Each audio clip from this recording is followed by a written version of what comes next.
I've got Kyle, David, and Jerry, and Hey. Hey, Ron. Wow. Hey, Ron. Okay. So I got Frank up in the upper left-hand corner. Frank, why don't you introduce yourself, Frank, from New Jersey? I'm Frank Barolari. Hey, Ron. How long has it been since you and I have seen each other? In person, I think it was in Los Angeles with Jay Leno and the Fonz. That was 2008. Holy smoke, man! Wow. You got old. You got old on me. Yes, okay. I did. Yes, I did. Aren't we missing somebody or not? Okay. Rest of you, go ahead and introduce yourselves. Kyle Remick. Assume that anybody.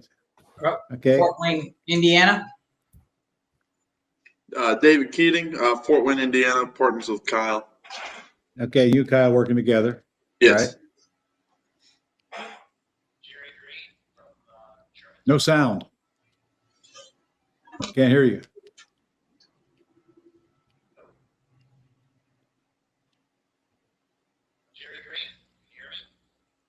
I can barely hear him. Can you get him, John? Yeah, we can just barely hear you. We're not sure. Maybe you can click on that cam mic button on the bottom and just check your microphone.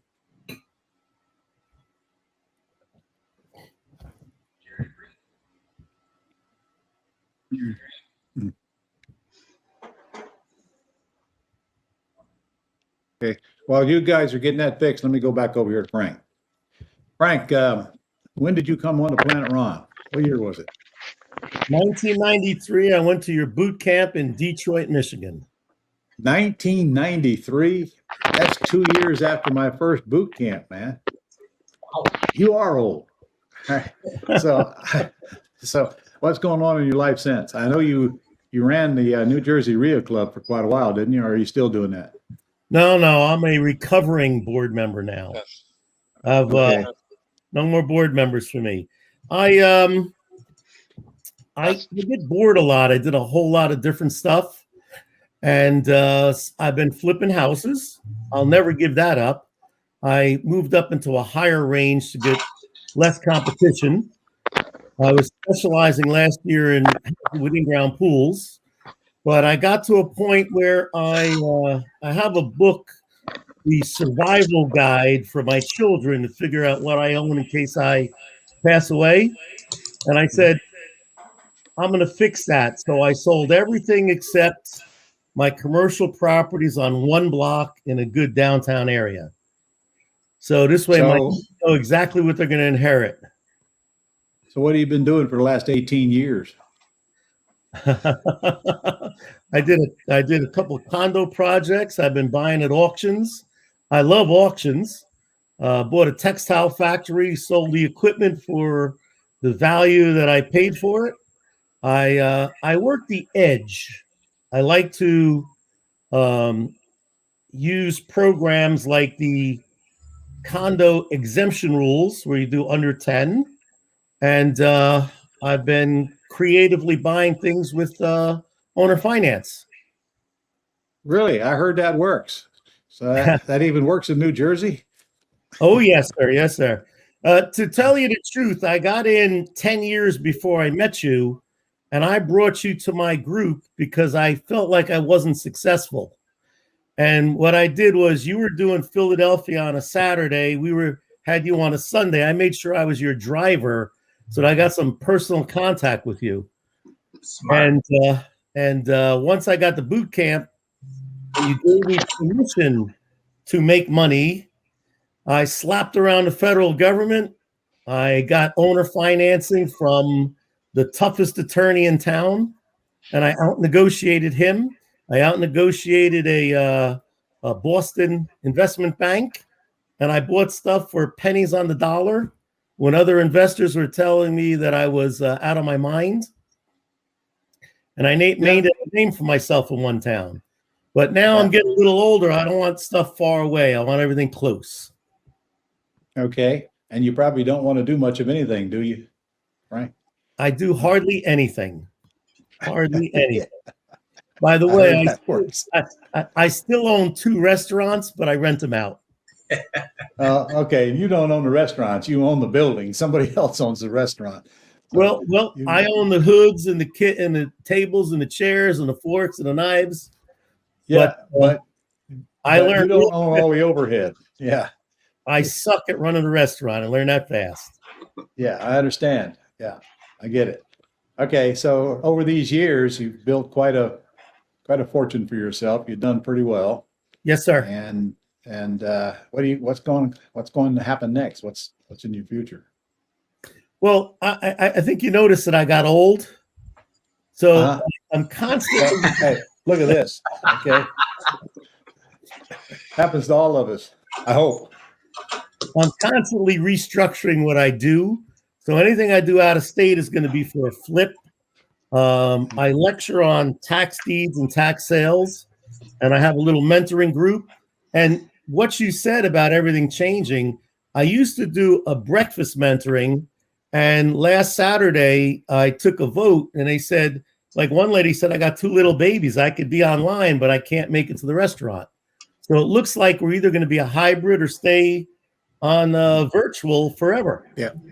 I agree. We're going to be a hybrid. The Global is already a hybrid. We're going to be, every one of our, we do a boot camp a month. We're going to rotate them because I'm not going to replace live events. They're just too important. And anybody who comes to the live events understands the big difference between those and the virtual events. They just can't be replaced by watching a computer screen. Plus, I have their full attention for the whole period of time. And we get that interaction we're never going to get on the computer screen. And we do more deals too. And just do more, and we create relationships that can't be made while you're sitting here watching a computer screen. And I mean amongst each other as well as myself and the people in the room. So, all right, did we get sound over here? Can you hear me now, Ron? I can. Okay. All right. Yeah. Okay, go ahead. Jerry Green from Germantown, Ohio. Uh-huh. And Jerry, you came in when? Into the business. Mm-hmm. No, into my world. It was about 1995, 96. Okay. Now, Germantown, Ohio is near Dayton, isn't it? Yes. Yep. We're kind of in the Okay. southwest corner of Dayton. First boot camp I ever did was in Dayton, Ohio. 1991, I had 9 people on the bus. We were 5 days from 8 o'clock in the morning to 10 o'clock at night. And 3 of those days was out on the bus. I do not know how I handled that. I can't believe yeah. But you know what? We bought 25 houses in those 5 days. Now, put them all together and, they're totally worth $3,000, but they were cheap houses. And I don't think that's changed much in Dayton, Ohio since I left. We're up to $3,500 now, Ron. Are you? Okay, inflation, eh? All right. So tell me what's going on in Jerry Green's world, because I know you came down here and spent some time with me, and you came down here and worked with my real estate team as well. So what's your business look like in Germantown? Well, we are in a position where, as you know, Ron, we really built this thing out to the point where I've completely removed myself from the operational side of the real estate business. I have a COO that runs my organization, Ashley, which you got to meet. She actually runs my business remotely from New Mexico. I have a whole entire team here in Ohio. I have multiple acquisitions reps, dispo, transaction coordinating. We have a marketing side, and we really just, what I've really worked on over the years is creating a production line process that's allowed me to be completely removed from that. And I, as you mentioned earlier, when you were talking prior to us jumping on here, was really creating the scenario where you monitor your business by numbers. And that's what I've been able to set up is, I basically monitor the numbers on daily KPIs that the team produces and a weekly, actually 2 weekly meetings with my COO, Ashley. And other than that, they do the whole operation side. So my My personal time is spent more on the educational piece, helping people, and they do the operational side of things, and we do multiple deals every month. I've done a little bit of everything. We still buy and hold some, but their big thing is the wholesale side. We'll do 15 to 20 deals a month consistently every month. So 15 to 20 a month. a month. Okay. What's your average profit per deal, Jerry? Average profit, we're hitting in between Dayton, Cincinnati, Kentucky that we're in, and we're actually adding several other markets too. We average about 10,000 to 12,000 range per deal. Okay. 15 to 20 of those a month. All right. And that's in addition to your other deals. Yes. Yes. So you are buying some on land contract and holding on to them? Yeah, we buy Just some optional. and hold on to them. We've done some, we've had some multifamily as well, some commercial stuff like Dollar General stores, things like that. So Jerry, how many times have you had the thought, what if I held on to about half of these wholesale deals that I'm selling? I've had that a lot over the years, and Yeah. I've built up an inventory and we continue to add to that. The big thing that I love about the wholesale business, Ron, is just that put this way, if I didn't have my team doing what they do and handling the day-to-day side of things, I would not have the machine that I have on that, because it is a constant repeat over and over again. But the beautiful thing about it is I've worked really hard to create a cash flow machine that keeps producing money, but it's based upon other people. And so I really set it up more in a way of, I guess I just looked at this years ago. I drew a line down the center of a piece of paper and said, I'm going to be on the business side, and my product just happens to be real estate. Now I'm just going to produce as much product as possible. Yeah, but my point is, every time you wholesale a house, you're not creating anything but a check, which you're paying short-term Absolutely. capital gains on. And I know you're familiar with my work for equity program that I created back in the 80s. I'm just wondering, and it's not just you I'm talking about. I'm talking, you and I are part of a mastermind group, which is where I, met you again recently. Yeah. And this thing is full of wholesalers, some of them doing 200 or 300 deals a year. And, I always have that question. Okay, great, making a lot of money, but then are you creating any wealth? Doing 200 or 300 deals a year is there's nothing wrong with that. That's a lot of cash flow. But then I got to wonder, well, what's happening to the money to create wealth and to reduce taxes at the same time? Because these are all short-term capital gain deals that you're doing, which is a maximum tax bracket. Yeah.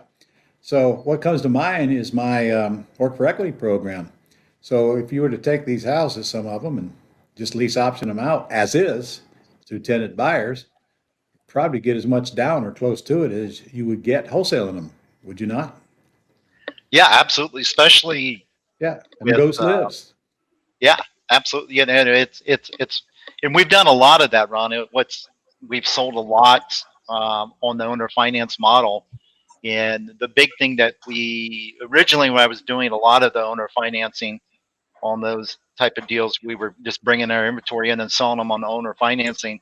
Was, we got in the position where we didn't really want to handle all the incoming payment streams, and then we realized we could take that out to servicing companies to handle that for us. And so that's really what we've moved towards on that side of things. Yeah, but the problem with selling them owner financing is you're still in short-term capital gains. Yeah, well, these were more lease option type deals we were selling them. Okay, but they were lease options. You're not selling them on owner financing. All right. Well, anyway, I am just talking out loud here because when I see guys like you and all those others doing all those wholesale flips, what would you be worth if you just kept 50% of all the deals you wholesale? Oh yeah, I get it, man. Yeah, I mean, you'd be worth so much they couldn't count it, Jerry. They'd have to weigh it. I'm serious. Well, my wife would like that, wouldn't she? Yeah, but the thing is, you can make as much money leasing it out on a tenant buyer as you can make wholesaling it, and you get to keep the golden goose and all them other benefits that come along with it. So, all right. I didn't have you on here to harass you, but somebody has to take the That's all right, beatings. man. And today it's you, Jerry. I All right. love you, Ron. You know that. All right. Okay, so Kyle, I'm not forgetting you. David, I'm not forgetting you down here. We're You good. guys were on here yesterday. So I know you bought a couple of mobile home parks here in the last year, Yes. right? Yep. Because Yes. you're in my commercial mastermind group, and you did not bring me in as a partner for some strange reason I still don't understand to this very day. I You told decided David to do we these- should. Huh? He said no. Yeah, baloney. You decided to keep these projects yourself, I guess because greed set in, or you just didn't need me, one of the two. Either way, what's the purpose of buying those mobile home parks? What's the objective here? Why'd you buy them? Well, originally I'm a buy and hold type of guy as well, rentals and stuff, and that was my original thought. I got educated in a bit, and I had an opportunity to get one with some private funding. And my original intent was to buy it and hold it and just have it forever. Yeah. Until I was around you in Mastermind Group, and these are parks now that we're filling up, and our intent is to either sell them at some point for a much larger profit as our net operating income grows, or to refinance them in non-recourse and do something with that, reinvest that money. So so I started with, I'll just have some mobile home parks just like my other rentals and do that. But now it's just kind of escalated. Okay. So describe one of these mobile home parks, because I want our listeners to understand where the profit is in this thing on the upside, and how we get it to the point to where you bought it, to the point to where you're going to get it what we call stabilized, so you can either then sell it or refinance it at the top of the market. So how many units is one of them? How many pads? The first park that we bought, 32 pads.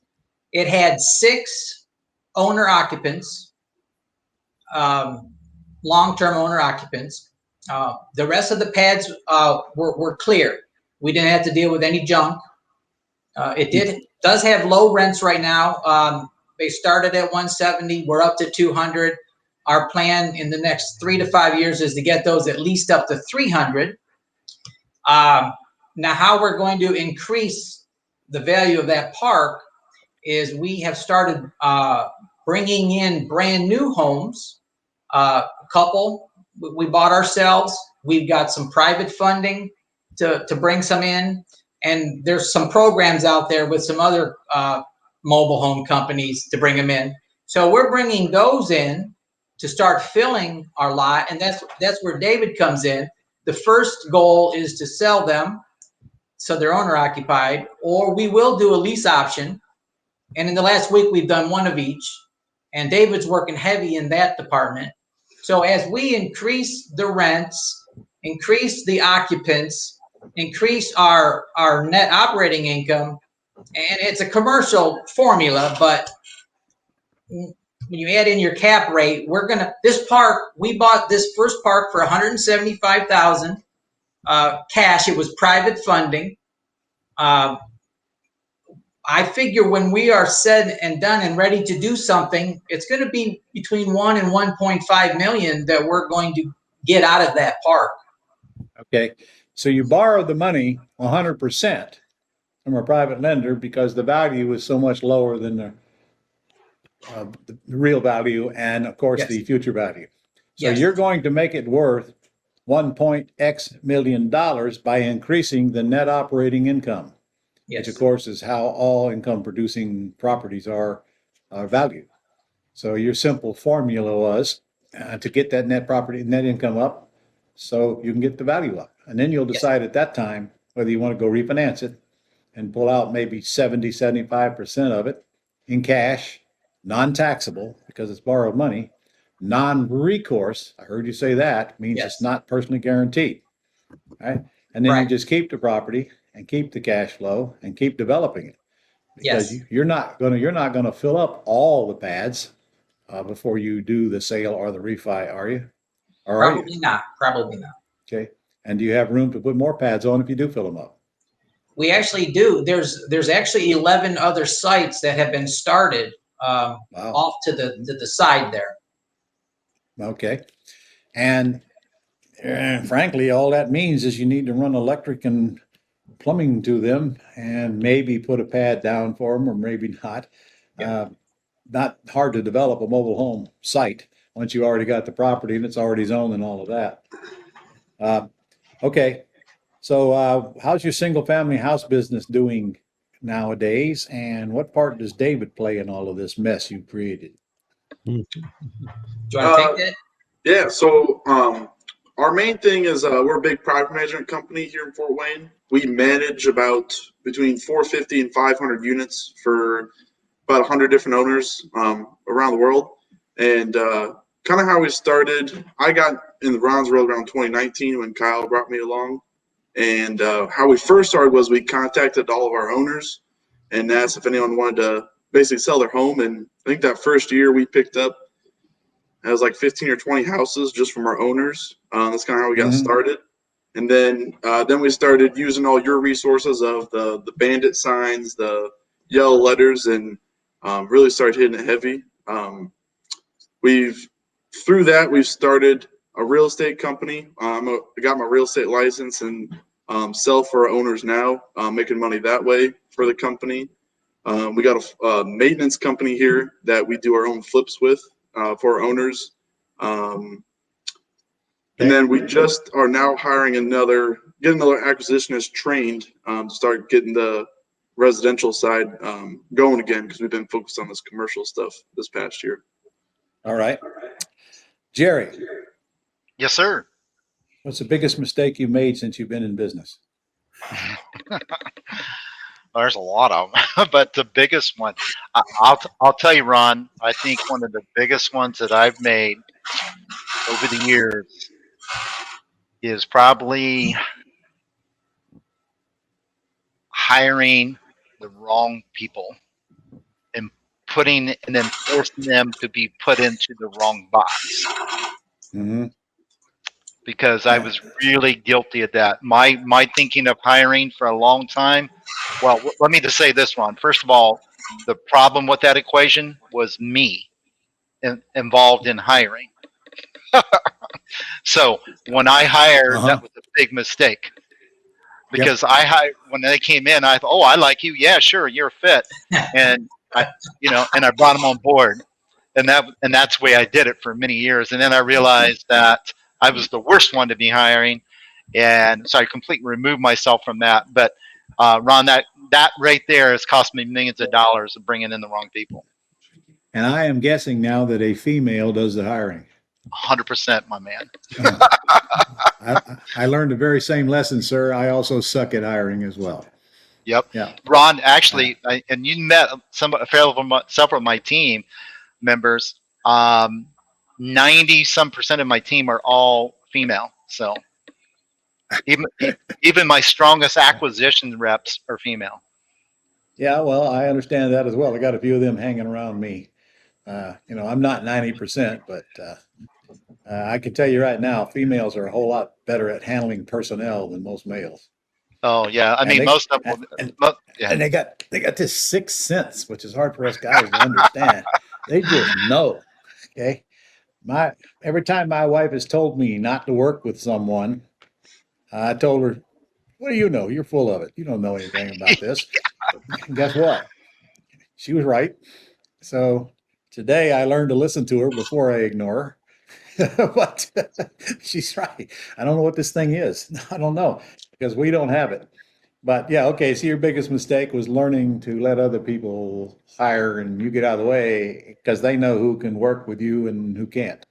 Yeah, I think the big thing, Ron, that out of that, and this is something I was really guilty of, is justifying. And I use this, statement as justifying people and keeping them around just because I want to help them, and it did the company no good. So that justifying word, yeah, Or you don't want to take the time to replace them. yeah, absolutely. Okay. And I'll bet you're one of these guys who hires but hates to train. Oh yeah, yeah, absolutely. So I understand that. yeah, so we've, Wow. and again, that's something my team's done now. They built out whole training libraries and everything. So Yeah. Okay. That's something that all entrepreneurs got to learn one way or the other. oh, 100%. Yeah. We can't just hire them and put them in a chair and tell them to go do the job if they don't even know how to do the job. But man, Yeah, for some reason training, it doesn't work. yeah, but it's all their fault. We have to fire them and go get somebody else. Training sucks though.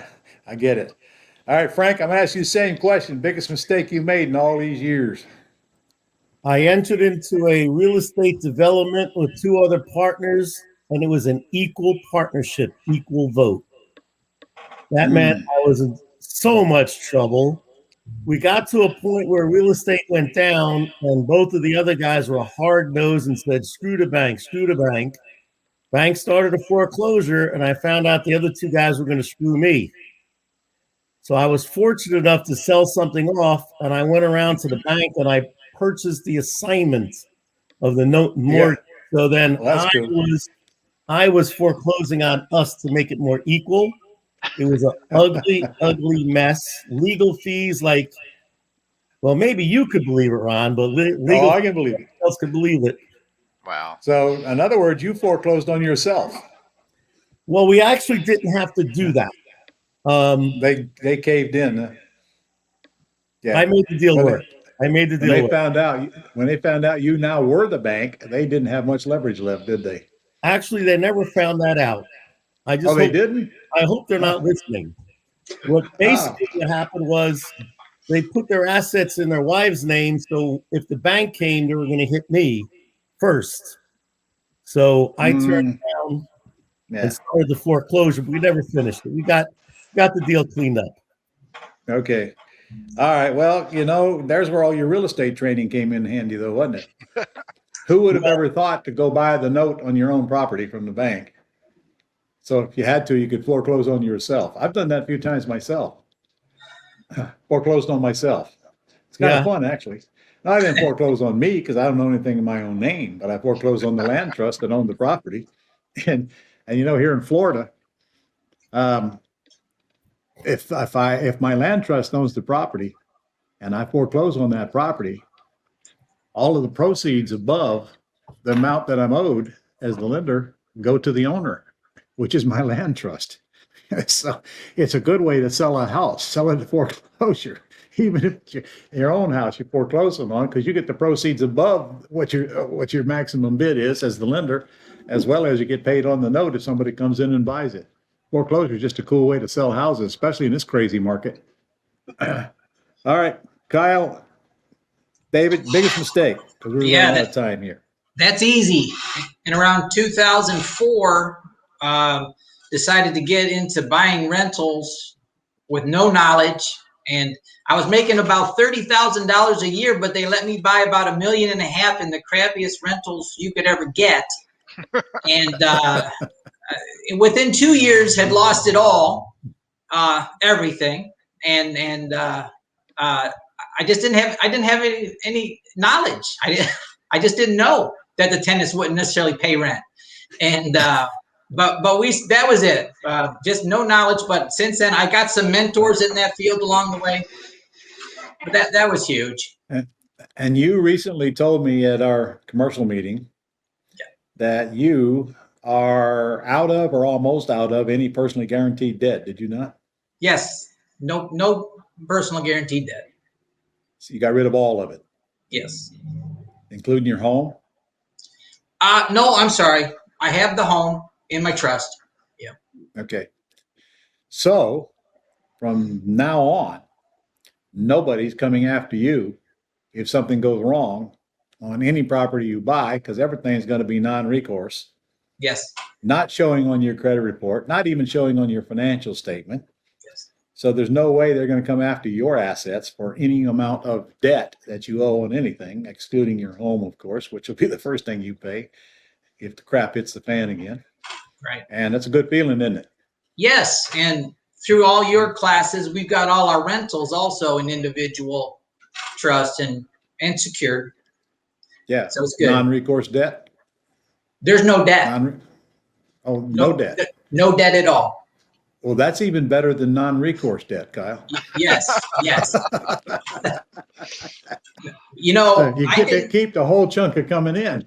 Yeah. Like that. I had no idea what ARV was until I met you 3 years ago, and now I do, and that makes a big difference. Yeah. All right. So anyway, you're pretty much set up. Your cash flow needs are taken care of. Now I'm going to ask you another question. Yeah. Back when you were struggling, compared to today when you're not struggling, what's the difference in mindset between having the cash flow and not having the cash flow? Oh, you know, I don't worry about anything. You know, I'm 58 now. My family's older than me. They're all starting to retire. And, you know, they're thinking, I've got to live on my Social Security, or how am I going to do this? And my wife is just starting to understand that. I'm like, sweetie, that's not our world. Our income is going to keep growing. Our lifestyle is not changing. And that's really the biggest thing. If there's future medical that needs to be addressed, you know, we'll have the means to do that. That's the peace of mind. The kids won't have to worry about that. Yeah. And more importantly, it frees your brain up to focus on creating growth and revenue and wealth, rather than getting the bills paid and struggling every day with all the crap that used to bother you. Yes. In fact, as you get older, would you agree that the things you used to care about, you don't care much about anymore? That's a true statement. That's true. And the things that you care about now, you could care less about back then. Yep. So yeah, and I know everybody would agree to that, except David. He hasn't had a chance yet to get that old, but maybe Not he anywhere will. close near your old folks. Yeah. All right. Well, listen, guys. Got time for one piece of advice you'd want to give our listeners, knowing what you know now, that they probably don't know if they're just coming aboard. It's okay. Whoever wants to go first. It's okay to make mistakes, but you just got to get started. Mm-hmm. You got to get started, or nothing's going to happen. Started. Okay. In other words, you don't have to be good. You just got to get started. Get started. Because nobody's good when they start. Yeah. In fact, when we all started, we all sucked, didn't we? 100%. I'm not going to say we still suck, but when we. That's fair. Yeah. Well. Okay. Well, nobody's good when they start. They all have to suck before they get good. All right. How about you, Frank? One piece of advice. Take Ron LeGrand's boot camp live. Yes. Always. Oh, well, that was nice. I'll send you a check. So. Yeah. All right. How about you, Jerry? That too. So it's definitely. Yeah, but you don't definitely, get. Yeah. No, Ron, I just, on my end of things, just, you know, educate yourself, guys. Don't be a cheap ass. Yes. Yourself, constantly invest into yourself. That's a big thing that I can tell you that has got me where I'm at right now. And I would not be here if I wasn't continuing to do that all the time. So, Jerry, was there a time when you were so broke that you just couldn't spend any money to do any of the things that you would have liked to have done to run your business? Oh, 100%. When I first started, Ron, you know, I was in an electrical contracting business with my father back in Springfield, Ohio. Mm-hmm. And where my wife is from. And I went through a bankruptcy. And when I got started in the business, I had to borrow my mom and dad's credit cards to get started. Yeah. And but you made it. You kept going. What made you keep going? I didn't have a choice. Yeah. I had to either go to work for someone, or I had to stop making excuses, and I just had to make this thing happen. And that was what it came down to. And I was like, I'm just not going to make excuses on it. And I think that's a big thing I just share with everybody, guys, is, look, just realize this stuff comes to you, and when it's laid out in front of you, and this is right now, we're one of the best times ever. You're not going to see a stronger market like this than it is right now. It is a very strong market. So but the thing is, there's still a ton of motivated sellers out there that need your help. So and just build. So constantly be willing to invest into yourself, and just never stop doing that. And I'm going to add to that, Jerry. We're a really hot market right now. And that market's going to change. There's no 100%. doubt in my mind the market's going to change. So if we can do business in this hot market, it's only going to get easier when that market turns around and heads the other direction. 100%. When the economy starts turning, way more sellers need to sell, way more buyers need to buy because they can't afford where they're at. And that's works in our favor. So we need another good recession, don't we? I mean, I don't want no 2008. I tell you that, but if we can do it in the hot market and get prepared, think of what's going to happen when it actually slows down and then becomes even easier. Ron, one final thing on that is, see, here's what the people have to realize on this, and all your people that are watching today. Now's the time to get knowledged up in this. Yes. Now is the freaking time to do this, because when it changes, then you are way ahead of the pack. Yeah. Yes. Exactly right. Okay. Well, gentlemen, I really appreciate you taking the time to spend with us this afternoon. I know you got other things you could be doing, but what's more fun than this, huh? I don't know. Well, thank you, Ron. Okay. All right. Thanks for coming anyway, even if you didn't have a lot of fun at it. All right. I appreciate you. And I know Thanks, our Ron. listeners appreciate you as well. So